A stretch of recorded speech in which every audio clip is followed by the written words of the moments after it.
All right, welcome back. We are reading chapter 8 of the book of wisdom, and let's go. Thus, she reaches mightily from one end all the way to the other, and she orders all things sweetly. I have loved her and searched for her from my youth, and have asked to take her to me as my spouse, and I became a lover of her form. She glorifies her lineage by having companionship with God. Yes, and of all things, the Lord loves her. For she teaches the teaching of God and is the chooser of his works. And if riches are longed for in life, what is richer than wisdom, which is being served in all things? But if the mind is to be served, who of all things that exist is a greater artisan than she?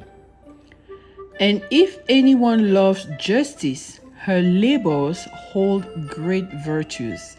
For she teaches temperance and prudence, justice and virtue, and nothing is more useful in human life.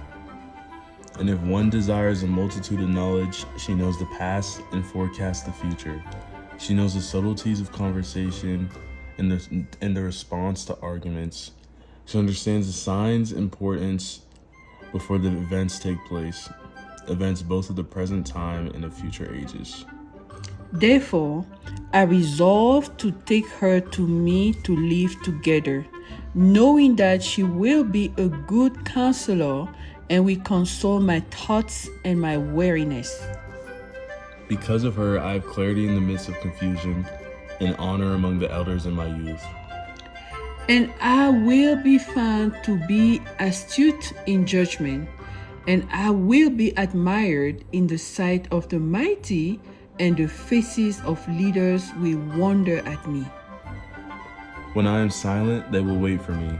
When I speak, they will respect me. And when I talk for too long, they will put their hands on their mouths. Thus, by means of her, I will have immortality, and I will bequeath an everlasting memorial to those who come after me. I will set the peoples in order, and nations will be subject to me. Hearing me, terrible kings will be afraid. To the multitudes, I will be seen as good and valiant in war. When I go into my house, I will repose myself with her, for her conversation is no bitterness, nor her company any tediousness, but only joy and gladness. Thinking these things within myself and recalling in my heart that immortality is the intention of wisdom. And that in her friendship is good enjoyment, and in the works of her hands are honors without flaw, and in debate with her is understanding, and glory in sharing a conversation with her. I went about seeking so that I might take her to myself.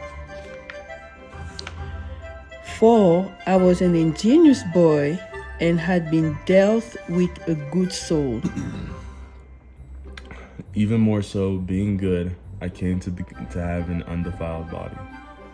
And since I know that it is not possible to be chaste except as a gift from God, and that it is a point of wisdom to know whose gift it is, I approached the Lord and I besought him, and I said with my whole heart, all right, we see you next time. Bye.